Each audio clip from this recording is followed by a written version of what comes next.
Israel has been pounding them. It conducted fresh strikes on Yemen yesterday. It hit multiple targets. First, there was the international airport in Yemen's capital, Sana'a. An air traffic control tower was blown up.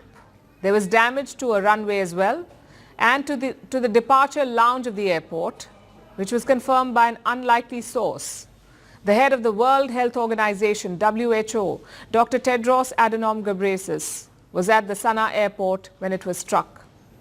He was in Yemen to negotiate the release of detained United Nations staff. He was just about to leave the country when the airport was struck. Dr. Tedros escaped unharmed, but one of his colleagues was injured. The UN staffer had to undergo surgery, but he's stable now. Others were not as lucky though. At least 3 people died during the airport attack and 3 others were killed near the Hodeidah port. It is one of Yemen's main shipping terminals. Israel struck that too, along with 2 other ports and 2 power stations. Israel says all of these were Houthi targets. Prime Minister Benjamin Netanyahu was in a celebratory mood after the strikes. Tonight, we light a second Hanukkah candle. We are in the war of revival, the generation of the Maccabees today. A little while ago, the Air Force attacked targets of the Houthi terrorist organization in Yemen, both on the coastline and in Sana'a. We are determined to root out this terrorist arm of Iran's axis of evil. We will persist in this until we complete the job. He says Israel will keep going until the job is complete. What does that mean exactly? Israel's defense minister gave some hints.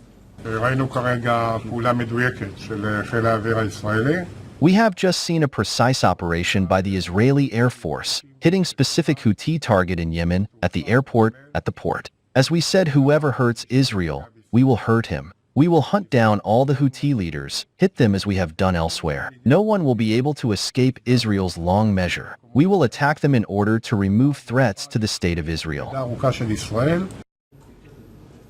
So hitting the airport was not a mistake, and Israel says it will, and I'm quoting, hunt down all the Houthi leaders. We know that Israel can level an entire region. Just look at Gaza. And they are adept at targeted assassinations too. We saw that with Hamas leader Ismail Haniyeh, who was assassinated in July in Iran's capital, Tehran. We also saw it with the pager attacks in Lebanon, which took place in September and took out a number of Hezbollah members. We also know that Israel is not too concerned about civilian casualties. Again, look at Gaza and look at the Lebanon pager attacks. By the sounds of it, Yemen will be the next country to face the same fate. The Houthis have been escalating tensions. They have been attacking Israel for more than a year now. They first hit international shipping. Then they attacked Israel directly with drones and missiles. A Houthi missile strike took place earlier today. The missile force of the Yemeni armed forces carried out a specific military operation targeting Ben Gurion Airport in the occupied area of Jaffa using a hypersonic ballistic missile of Palestine II type. The missile succeeded in reaching its target despite the enemy's censorship, and the operation resulted in casualties and the cessation of navigation at the airport. That is what the Houthis are claiming. Israel says that this Palestine II missile was intercepted. They say that the Ben Gurion airport was unaffected, but it shows that the Houthis will not back down. They're up for the fight. That being said, the Houthis are not the only ones living in Yemen. The country is going through a civil war. It has been underway for over a decade. The Houthis are one faction. There are others as well. And more importantly, there are innocent civilians too who are caught up in all this chaos.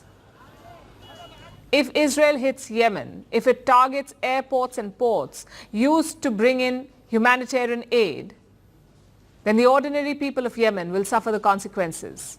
Netanyahu said Israel's mission is to root out Iran's proxies, their axis of evil, as he called it. But will ordinary, war-weary Yemenis get rooted out as well? Let's move on now to Israel, though, and Prime Minister Benjamin Netanyahu has warned that his country is just getting started against the Houthis in Yemen after a bombardment of airstrikes killed at least 6 people. The United Nations has called for restraint, warning the attacks pose grave risks to its humanitarian operations in the country.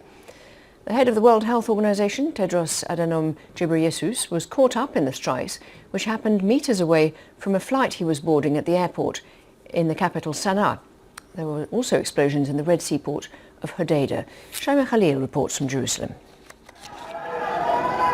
Panic and fear in Sana'a airport. People rushing to leave the building after an Israeli airstrike.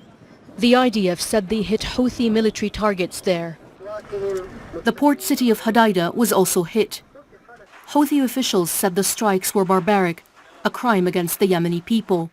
The Israeli military said it struck targets used by the Houthis to smuggle Iranian weapons into the region. This is the second Israeli airstrike on the Houthis in Yemen in less than a week. The Houthis, an Iran-backed armed group which controls northwestern Yemen, began their attacks shortly after the start of the Gaza war in October last year, initially targeting international shipping, acting, they say, in solidarity with the Palestinians. On Saturday, a missile launched from... And thank you so much, sir, first of all, for joining in on the broadcast. We'll discuss about the implications of the strike, but as of now, I want to bring your attention to the fact that the strikes came at a time when head of the World Health Organization, Tedros Adhanom Ghebreyesus, was about to board a plane at the airport, according to him. And this is serious. What's your analysis? Thank you, Siddharth. I find that news very, in a way, concerning.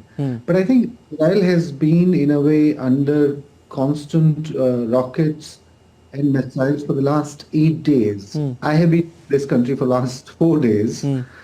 And every night around midnight or the early morning, there are sirens and people really have to take shelters. And these are like millions of people across the central Israel, cities like Tel Aviv. Okay. Tell us how it is like to be there. I mean, you have to go to the bunkers when sirens, they go on? Yes. You are advised that you have around 60 seconds, a minute from your apartment to the shelter. That's a safe period in which you should be not doing anything else but rushing to the shelter house. And these are shelters like, the basement of 5, 8-floor buildings. All the basements are bunker rooms with iron doors. So they are safe zones if the buildings collapse or there is a direct hit to one apartment. It's scary to just run out of your apartment in the middle of the night and not knowing it can really be your apartment that night that a missile will come and hit.